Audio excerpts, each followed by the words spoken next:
So, hello. There was a real buzz of conversation there, and I think that's appropriate because, you know, we've come to the last day and the last session, and a real sense of, I must admit I came to the meeting late, but I've been struck by the real sense of energy and excitement about the things that people have been talking about. And we got an opportunity to build on that now by thinking a lot about how it is that this important research gets put into practice, and to inspire us all, to get us all committed to going back and making a difference. We're going to start by hearing from Patience Ekeoba, who's going to tell us about the work that the Voices for Change program has been doing. She's the research and evidence lead in the Voices for Change program, and she's going to be very inspiring. Wow, I hope so. I hope so.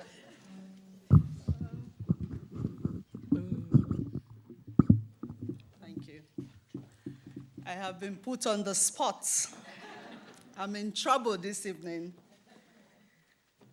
So, good evening. It's a privilege to be here. For the past 2 days, as I moved from one hall to the other, I've been asking myself, Patience, you're the last speaker. You're in trouble. But I think I'm going to relax if you assure me that you're going to walk through this presentation with me. Do I get a... Thank you very much. So I have 2 tasks for the next 25 minutes. I'm supposed to share with you some of the things we've been doing in Voices for Change. And of course, I'm also supposed to probably amplify some of the things we've heard in the last 2 days so that we live here and we're working as a community and not as silos. I hope I'll be able to do that within the next 25 minutes. So up there are the young people that we work with, real life people that we work with. I think it would be unfair also not to congratulate Young Life for this brilliant conference. It's not easy to pull people together. In fact, I've been speaking to the chair. I said, how did you do it? The caliber of people that you have brought together within these 2 days is amazing, and it's intimidating. And you know, we're in Oxford. Okay, like the compare has said, my name is Patience Ekeoba. I'm the research and evidence lead for the Voices for Change program. It's a program that works with young people between the ages of 16 and 25. So in a way, late adolescent, if you call it that, but we work with these young people.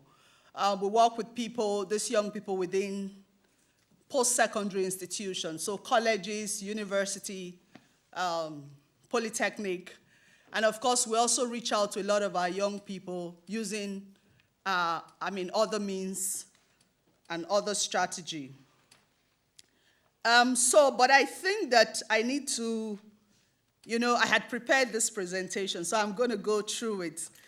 Without meaning to sound like a broken record, I think that there are things that I need to emphasize and we need to leave here with. I think one of the things I would want us to leave this conference with is the fact that young people have a narrative of themselves. They have how they describe themselves. And in the course of our work, what you see in this word cloud are some of the things that young people use in describing themselves. Like I said, we're going to be doing this presentation together. What are some of the things you can see there? Can I get somebody up there? Is there? I'm smart. What else? Skilled. I'm skilled. I'm intelligent. I'm powerful. I'm enthusiastic. These are all the words that young people use in describing themselves. Wonderful words, superlative words. These are all the words they use. The girls say I'm bold and beautiful.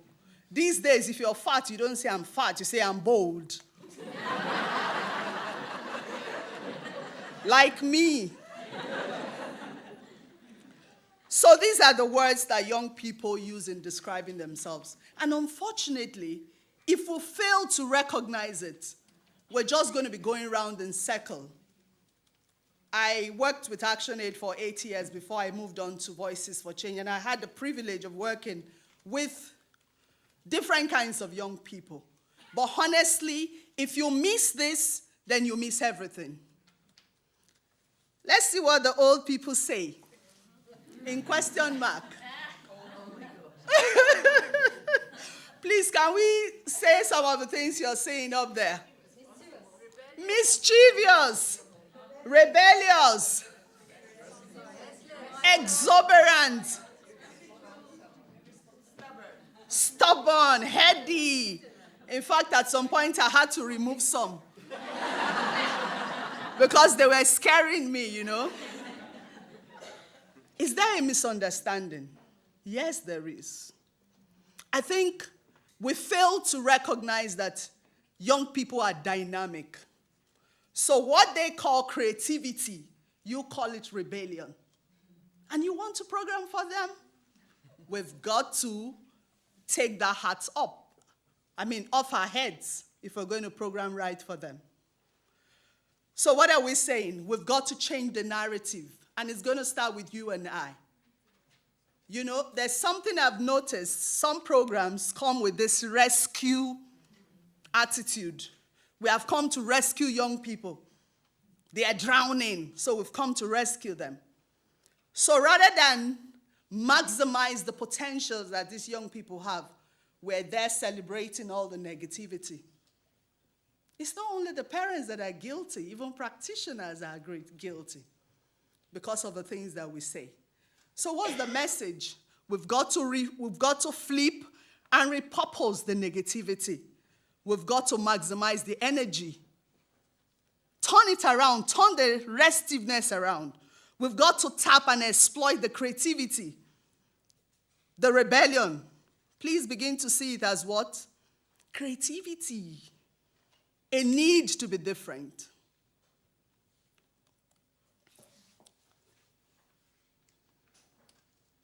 We've got to stop viewing our young people from our old lenses.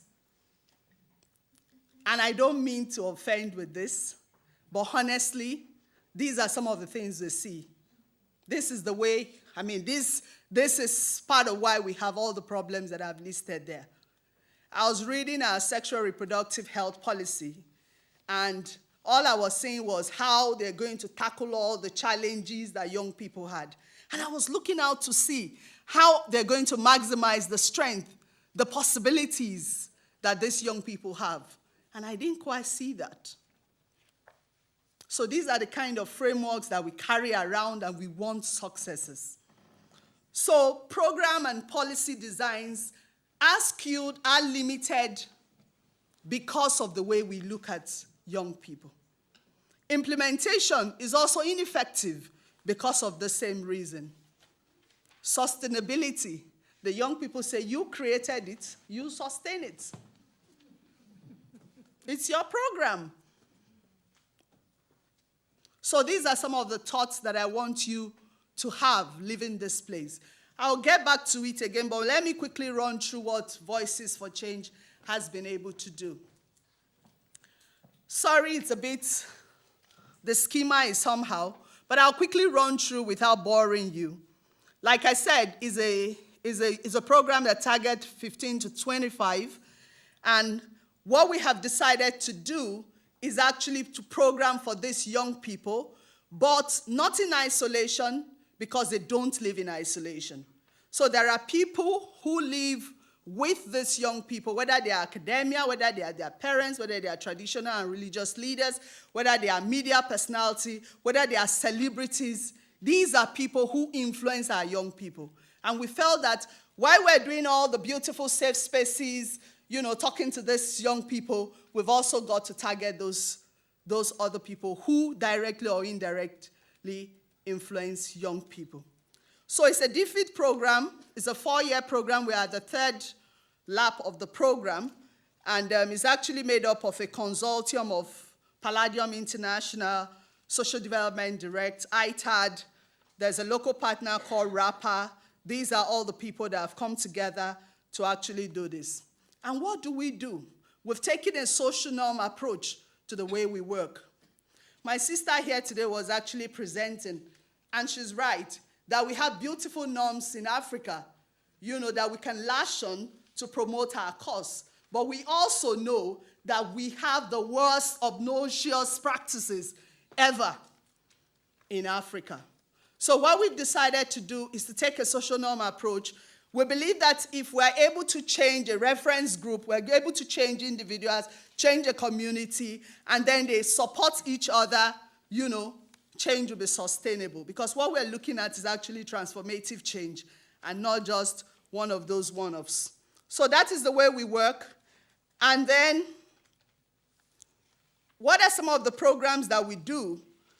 The program is actually large. We have the safe spaces. We have the virtual safe spaces for young people.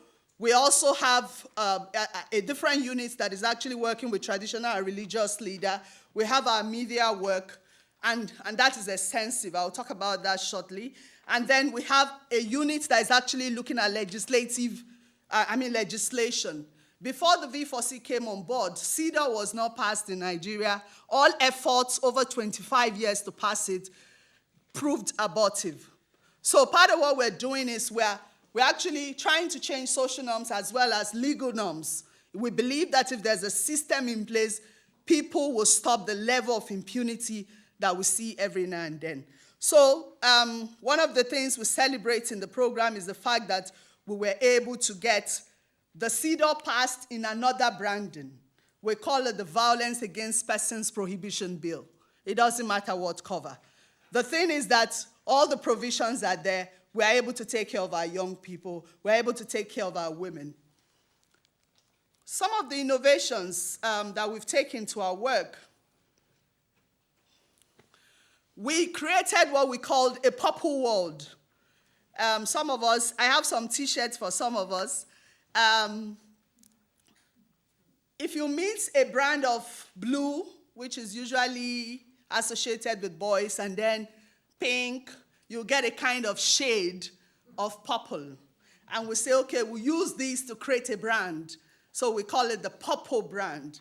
And we say in our purple world is a 50-50 world, a world where women can stand up and achieve their potential. It's a world where men can stand up and achieve their potential. So we're working with our young boys. In fact, like I said, I've been in this sector for a while, but this is the first comprehensive program that I'm working on that is actually targeting boys and doing it right. So we work with these boys in safe spaces, we build their capacity, and a lot of them are beginning to speak up for girls. So we have the Purple Academy, we have the physical and then the virtual. So if you go online to our website, you can actually take some of the courses that are online. And then we work a lot with our celebrities because we know they influence our young people. And then, of course, we're talking about this 50-50 world. Has it been easy? No. Nigeria is a very diverse country. You have North and South. Even promoting the 50-50 has been a bit challenging, but we're glad that people are gradually getting on board. We have a Purpose Teens radio where we talk about the issues, talk about some of the social norms that we are trying to address. By the way, like we said, there are so many issues that we need to address. But one of the things we've said to ourselves in V4C, we can't do everything. So part of the social norms that we're trying to change are norms around violence against women, around women, decision-making, around the exclusion of women from leadership. And I'm glad to share with you, we started this program in less than 2 years. A school that has existed for 25 years suddenly had a female become the SUG. What is SUG? Student Union President, for the first time in 25 years. How did it happen? The girl went out there, she's been empowered. The boys who had been empowered also understood that, look, they needed to change the status quo. And they went on the street, they were campaigning for this girl, and as I speak to you, she's now the president in that school. And so many other schools. Time will not permit me to share. So this is my own responsibility, specifically in V4C. I was charged to make sure that we have enough evidence to do our work. So when we came on board, the first question was, where are the missing gaps? And in the course of all the interaction, why are girls not, where they should be? Why is there early marriage? Why is there this? Well, all of those questions pointed back to men. All of the questions pointed back to men. They are the gatekeepers. They are the ones that rule. They are the ones in the churches. They are the ones in the mosque. And we felt we needed to do something different. So we decided we're going to go do a research on masculinity. And by the time we started trying to find out who has done what, luckily enough, we found Promundo. They've done extensive work around, working with boys and men. And we felt, okay, have they done some research work? We found out that, yes, they had actually done some stuff. But when we started generating the question, we discovered that this cannot be one research. So we decided, okay, we will look at masculinity and media. How does the notion of masculinity, how does it influence what we see in the media? How does it affect religion? How does it affect, how does conflict, affect the kind of masculinity that we see boys showing? All of those questions. How does the school environment, how does the household dynamics, how does all of this interface and, produce for us an unequal world? All of those questions led us to do all of this research. We did the first one we called the NIMEGIS. In fact, we modified it. It used to be International Men and Gender Equality Survey. We call it Nigerian Men and Gender Equality Survey. A lot of issues were dealt with. By the time we were done with the research, the question was, we didn't want a research that would sit on the shelf. We wanted research that would generate debates, that would help people engage about the issues that we're dealing with. And honestly, with the help of our communication team and so many other people, we were able to do this. We pull all the research together, and we produce a synthesis that we call Being a Man in Nigeria. It's a long story, but I'll tell you something. We got so much endorsement that we even got the Sultan of Sokoto. He's the one that announces the moon when it comes out in Nigeria to actually endorse the report. And you know what? When the report was disseminated, we also decided we're not going to use conventional means. We're going to talk about the report. And we called it the Great Conversation. So we brought religious leaders, civil society, celebrities, every one of them were there. And then we begin to talk about the issues. I'm so glad to announce that on that day, that glorious day in October 22nd, this was the highest trending issue, the second highest trending issue in Nigeria. What made it happen? We decided we're not going to go the route of jargons, making it look so complex. Research, when you say research, there's something that comes to your mind. It has to be real technical. And we said, no, we didn't want it to be technical. We wanted people on the street to be able to engage with this report. And honestly, that did it for us. I said to myself, I'm not going to complete this presentation without showing you one or two of the stereotypes. You see that man and the lion? That is who a Nigerian man should be. A superman who can open the mouth of the lion. So you can imagine the implication for young boys. So even if I'm hurting, I'm not supposed to cry. I have an only brother who, all because of macho, he's turned into something I would not want to talk about. So this, for us, is the ideal Nigerian man. But we discovered that perceptions were different from reality. The men told us, look, this is what society wants us to be. But honestly, we want to be normal. We want to be ourselves. We don't want to be macho. We don't want to be the provider. If you read the report, some of them said that a man that does not have income is useless. What implication does he have? So these were all the things that we had. And you know what? This was leading to stress As much as 70% in some places, men told us they were sick and tired of the burden that society had put on them. 30% of men experienced low self-esteem. Some, close to 25%, had taken into drug and alcohol. You know what this report did for us? It made us see the root causes of gender inequality and some of the struggles. And some men told us, we beat our wives because we are really stressed. We humiliate our girls because we are stressed. And men who decide to be different, they were called names. Woman rapper. How many of you have ever heard that word? It means that your wife is controlling you. If you decide to be different, this is what you're called. You must have been charmed. She's remote controlling you. She's giving you juju. You know, she's giving you all sort of things. How can you carry a baby? And you know what? We discovered that even the young people, some of our respondents, you know, who were young people, were also living this attitude out in their schools and in their environment. This is a very interesting one.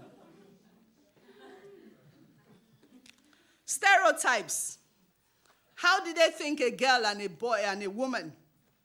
For you to be a good girl, you must be. A girl is emotional, she's weak, she's vulnerable, she's dependent.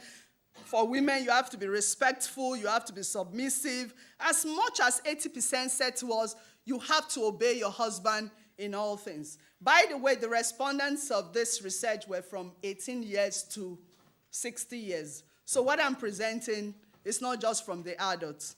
So these were the reality. But you know the quote that strikes us the most?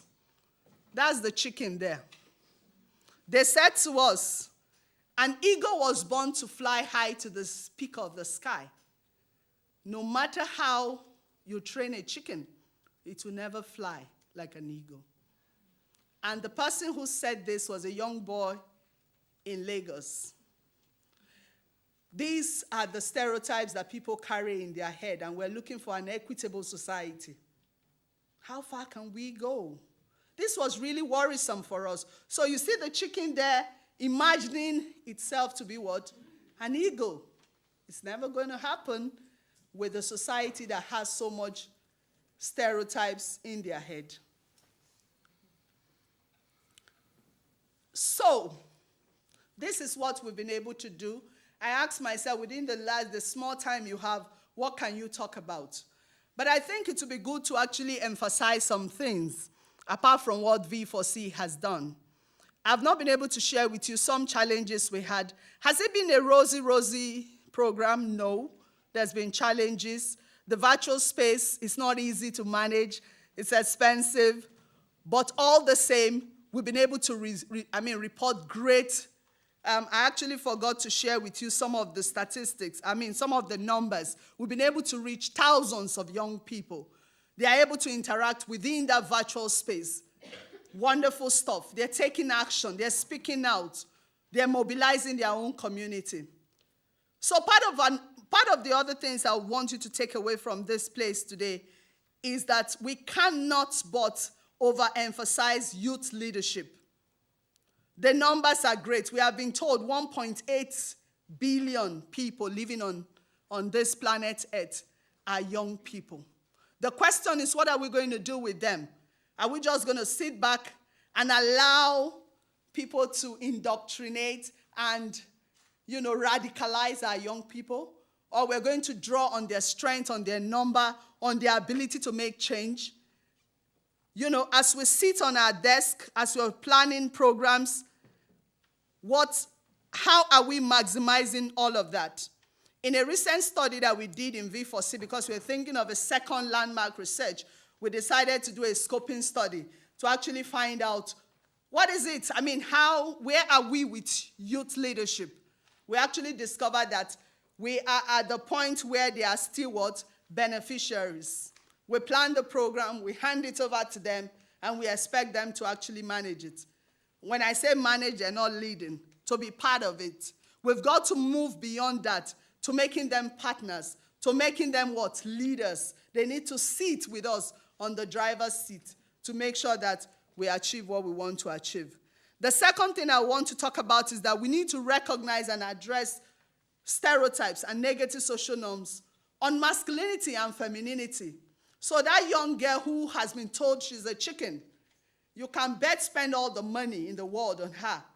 In fact, some of our young people in Kano said to us, other people can lead. Tell them to lead. We will support them. But we cannot lead when we started. But we're glad that they're gradually getting out of that stereotypes. And you know what? Something that it has taken years to build. Then you're coming with your 4 months or 6 months program, and you want to see a transformational change. It's difficult, but I think it's something that is possible. We need to foster global partnership for young people. I'm glad that we're having this conference, but it shouldn't end here. We should think about what can we do? How can we connect voices? Sometimes we do our work in silos, and then when it's 4 years, we write all the end report and submit to our donors. How are we connecting? How are we building? I actually missed a section yesterday. Somebody was telling me about the need for us to layer and build on what we are doing. I want to harp on that. It's crucial that we do that.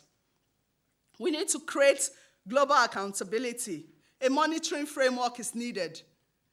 How are countries doing?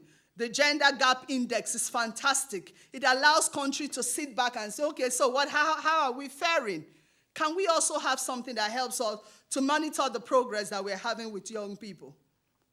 I think it will be fantastic because, like my sister said here today, a lot of country presidents, they want to be seen to be, aligning. We should make them sit up to tell us how far they're doing. The global unemployment among young people is, in fact, Nigeria is in a recession. We need to increase investment for young people. I don't know what the figures are now, but I think it's something we need to do, and we've got to do them right. And then, of course, we need to ground our program in research. Research for what purpose? Is it research for research? We can't do the way research should not be should not take the line of arts for art's sake. So you come up with theater of the absurd. You just sit down and say, okay, I think I need to do research in this area. Research for who? And research for what purpose? We've got to interrogate all of that. So before we get to the field, how is that going to contribute to what we're doing? How is it going to move us from where we currently are? So these are some of the things that we need to think about. I just felt I needed to harp on that. I was going to actually outline some of the other things that have been said within the last 2 days, but I see that we've done a beautiful picture here. And I'm sure I don't need to take you through all of this, but I just want to show you a little video just to emphasize. Greatest Nigerian students, if you elect me as your SUG president. President again? Ordinary girl like you.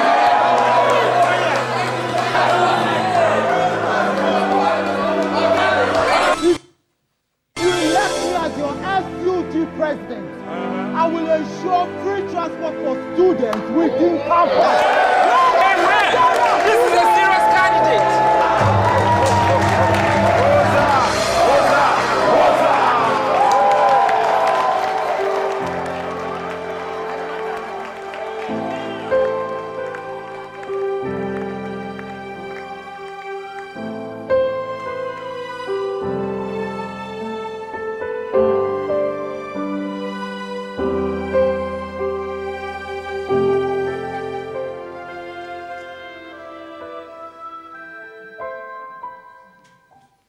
I'm sure that tells the story.